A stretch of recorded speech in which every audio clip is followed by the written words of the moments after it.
안녕하세요. 오늘부터 저희가 천주교 예비신자 교리를 1과부터 차분하게 함께 살펴보는 시리즈를 시작하려고 해요. 오늘이 그 첫 시간인데요. 제1과 종교가 필요한 우리에 대해 좀 깊이 이야기 나눠볼까 합니다.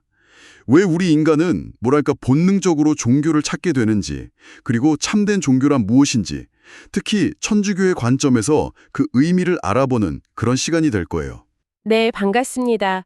오늘 다룰 내용에서 아주 중요한 핵심 구절 중 하나가 사도행전 17장에 나오죠. 여러분이 알지도 못하고 숭배하는 그 대상을 내가 여러분에게 선포하려고 합니다. 이런 말씀인데요. 이는 사람들이 하느님을 찾게 하려는 것입니다. 사실 그분께서는 우리 각자에게서 멀리 계시지 않습니다. 이 말씀처럼 하느님을 찾는 게 사실 우리 인간에게는 굉장히 자연스러운 여정이라는 걸 오늘 좀 이야기해 보려고 합니다. 네, 정말 흥미로운 시작인데요. 생각해보면 우리 조상들이 이렇게 힘들 때 아이고, 하늘도 무심하시지 이렇게 외치거나 또 어른들이 자녀들한테 하늘이 무서운 줄 알아라 이렇게 훈계하실 때 보면 정말 우리 안에 어떤 절대적인 존재를 의식하는 그런 본능 같은 게 있는 것 같아요. 맞아요. 이 교재에서도 보니까 인간이 나는 어디서 와서 어디로 가는 걸까?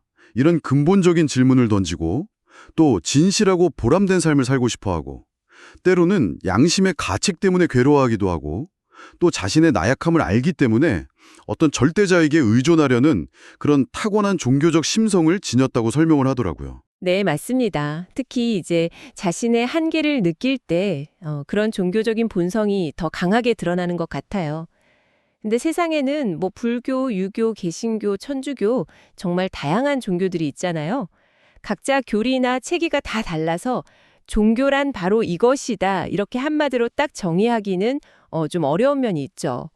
어떤 사람들은 종교를 감정이다 아니면 철학이다, 도덕이다, 어떤 신비로운 예언 같은 거다 이렇게 보기도 하는데 사실 그건 좀 단편적인 시각일 수 있어요. 그렇군요.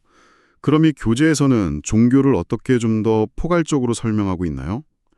제가 보니까 종교라는 한자를 풀어서 으뜸 가는 가르침, 그러니까 인생의 근본과 도리에 대한 가르침, 이렇게 이해할 수 있다고 하던데요. 네, 그렇죠. 또 서양 단어인 릴리지오는 다시 묶는다는 의미에서 인간의 하느님과 다시 이어주는 것으로 볼 수 있다고 하고요. 네, 그 두 가지 의미를 종합해 보면 결국 종교를 갖는다는 것은 하느님에게서 비롯된 자신의 어떤 근본을 알아보고 인생의 올바른 길을 그 하느님 안에서 찾아나가는 과정이다. 이렇게 이야기할 수 있을 것 같아요. 아, 그렇군요. 자신의 뚜리를 찾고 또 바른 길을 찾아가는 과정. 그런데 교재에서 또 참종교의 조건이라는 걸 3가지 제시하더라고요. 이게 좀 흥미로웠는데 첫째는 이성을 초월할 수는 있어도 이성과 모순되어서는 안 된다. 둘째는 인간의 도리, 즉 인륜을 거스르지 않아야 한다. 그리고 셋째는 근본 진리는 시대나 장소에 따라서 변질되지 않아야 한다. 이렇게요. 네, 중요한 기준들이죠. 근데 어떤 분들은 그냥 종교 없이 내 양심 따라서 착하게 살면 되는 거 아니야? 이렇게 생각하실 수도 있을 것 같아요. 이 부분은 좀 어떻게 봐야 할까요? 네, 그것도 아주 좋은 질문인데요. 물론 양심적으로 사는 것, 윤리, 도덕을 지키는 것 매우 중요하죠.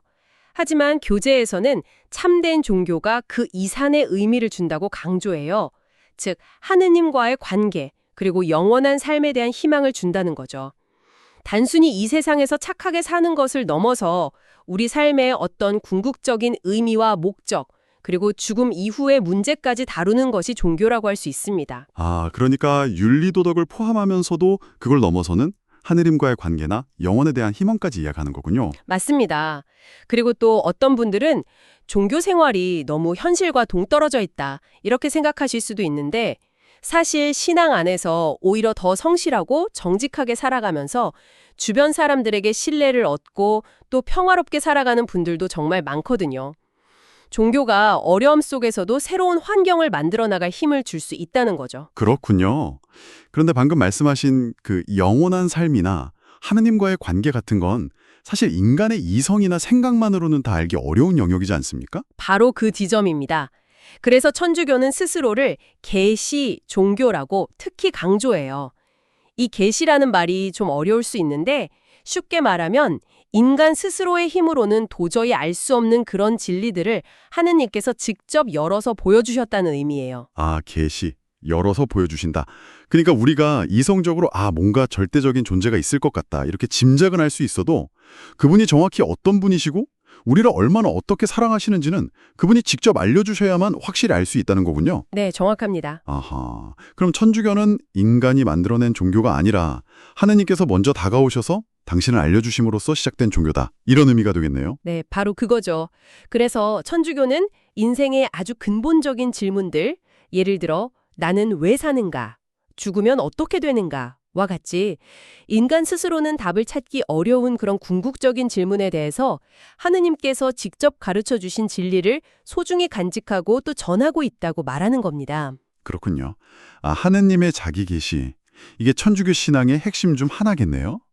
이런 믿음이 신자들의 어떤 구체적인 행동으로도 나타나는 것 같아요.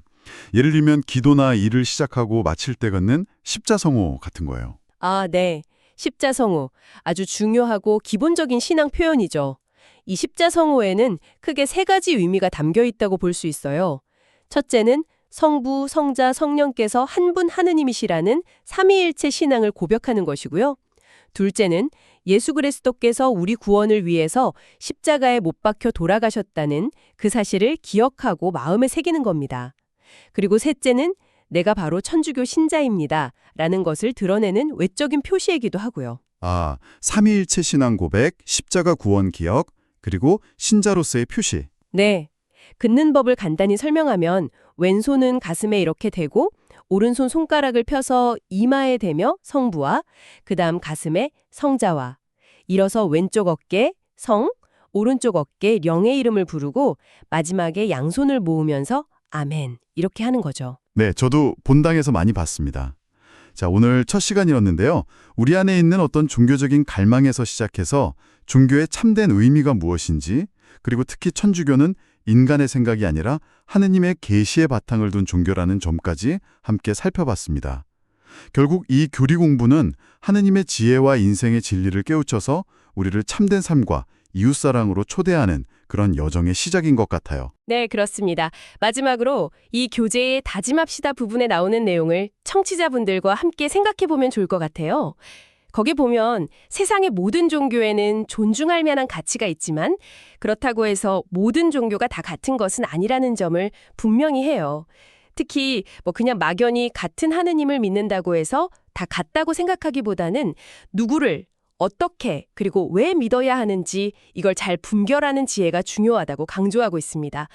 아마 이 교리 여정을 시작하시는 여러분 각자에게 이 어떻게와 왜를 분별한다는 것이 어떤 의미일지 한번 깊이 성찰해 보시면 참 좋지 않을까 싶습니다. 네, 어떻게와 왜를 분별하는 것, 정말 중요한 화두인 것 같습니다. 오늘 첫 시간 귀한 말씀 나눠주셔서 정말 감사합니다. 오늘 저희 이야기가 여러분의 신앙 여정에 조금이나마 도움이 되셨기를 바랍니다. 괜찮으셨다면 저희 양성성당 유튜브 채널 구독과 좋아요도 정중히 부탁드리겠습니다. 다음 시간에 제2과 내용으로 다시 찾아뵙겠습니다. 고맙습니다. 네, 감사합니다.